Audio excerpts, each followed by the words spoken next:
परिचय। मैडम, मुझे खिड़की बंद करनी होगी, सूरज की किरणों से गर्मी हो रही है। ठीक है अदिति, तुम खिड़की बंद कर सकती हो। एक बार खिड़की बंद करने के पश्चात क्या तुम बता सकती हो कि शब्द किरणों से तुम्हारा क्या मतलब था? मैं नहीं जानती मैम, लेकिन इसे हम सूर्य के प्रकाश को दर्शाने के लिए प्रयोग करते हैं। ठीक है, तो आज मैं तुम्हें रेखाओं, किरणों और कोणों के बारे में विस्तार से बताती हूँ। बच्चों, इस पाठ में हम कोणों और उनके प्रकारों के बारे में जानेंगे।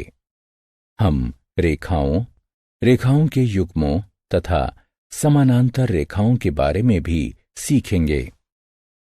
उद्देश्य: इस पाठ के अंत में आप निम्न करने में सक्षम हो जाएंगे: विभिन्न प्रकार के कोणों को पहचानना, रेखाओं तथा रेखाओं के युग्मों का वर्णन करना, समानांतर रेखाओं की व्याख्या करना। अवलोकन: रेखाएं कई प्रकार की होती हैं, जिनका उपयोग आप एक आसान सा चित्र बनाने के लिए करते हैं। आप एक साधारण घर, एक सूर्य इत्यादि बना सकते हैं एवं आप इन चित्रों को निरूपित करने के लिए सरल रेखाओं का उपयोग करते हैं। आइए उपयोग होने वाली इन रेखाओं के विभिन्न प्रकारों को देखें। रेखा: एक रेखा का कोई प्रारंभिक बिंदु तथा अंत बिंदु नहीं होता है। आप दोनों दिशाओं में एक रेखा को असीम रूप से फैला सकते हैं। रेखाखंड: एक रेखाखंड का एक प्रारंभिक बिंदु तथा एक अंत बिंदु होता है। किरण: एक किरण का आरंभिक बिंदु होता है, किंतु अंत बिंदु नहीं होता है। कोण: समान प्रारंभिक बिंदु वाली दो किरणों से एक कोण की रचना की जाती है। प्रारंभिक बिंदु को शीर्ष कहा जाता है तथा किरणें कोण की भुजाएं कहलाती हैं। संबंधित कोण: एक कोण को दो किरणों के मिलन के रूप में परिभाषित किया जाता है, जिनका अंत बिंदु एक ही होता है। कोण की भुजाएं दो किरणें होती हैं, जबकि शीर्ष उसके उभयनिष्ठ अंत बिंदु होते हैं। 4 प्रकार के कोण होते हैं। वे इस प्रकार हैं: पूरक कोण, संपूरक कोण, आसन्न कोण तथा ऊर्ध्वाधर कोण। अब सभी कोणों को संक्षेप में देखते हैं। पूरक कोण वे कोण होते हैं जिनके दोनों कोणों की मापों का योग 90 अंश होता है। संपूरक कोण वे कोण होते हैं जिनके दो कोणों की मापों का योग 180 अंश होता है। आसन्न कोण वे कोण होते हैं जिनका एक उभयनिष्ठ शीर्ष होता है तथा एक उभयनिष्ठ भुजा होती है, किंतु कोई अंत बिंदु उभयनिष्ठ नहीं होता है। जिनकी भुजाएं उभयनिष्ठ नहीं होती हैं, ऐसी भुजाओं के रूप में किरणों वाले आसन्न कोणों का युग्म एक रैखिक युग्म कहलाता है।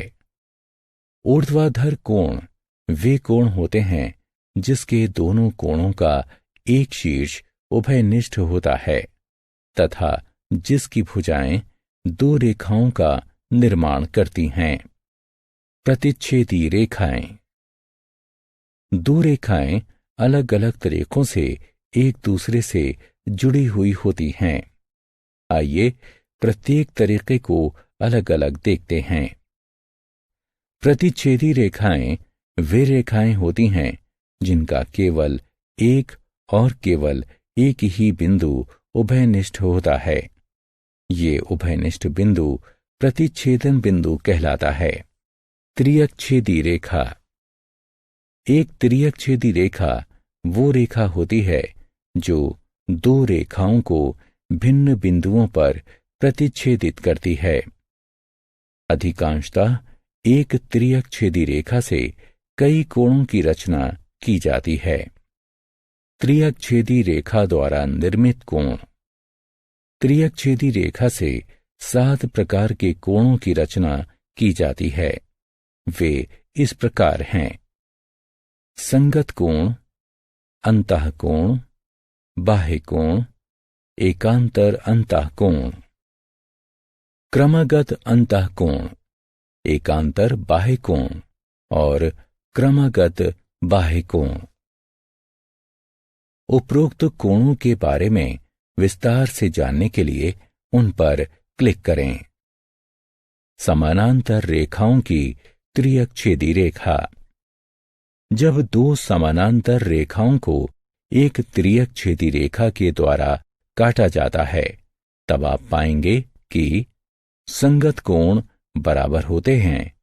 एकांतर अंतःकोण का प्रत्येक युग्म समान होता है और अंतःकोणों का युग्म संपूरक होता है। समानांतर रेखा। 2 रेखाएं समानांतर होती हैं यदि वे सदैव समान दूरी पर स्थित हों एवं आपस में कभी नहीं मिलती हों। आप त्रियकछेदी रेखा द्वारा काटकर भी इसकी जांच कर सकते हैं कि रेखाएं समानांतर हैं अथवा नहीं। यदि उनके संगत कोण समान होते हैं, एकांतर अंतःकोण के युग्म समान एवं संपूरक होते हैं, तब रेखाओं को समानांतर होना चाहिए। सारांश। आइए हमने जो कुछ भी सीखा है उसे संक्षेप में दोहराएं। रेखाओं का कोई प्रारंभिक बिंदु नहीं होता है। एक रेखाखंड का केवल एक प्रारंभिक तथा अंत बिंदु होता है।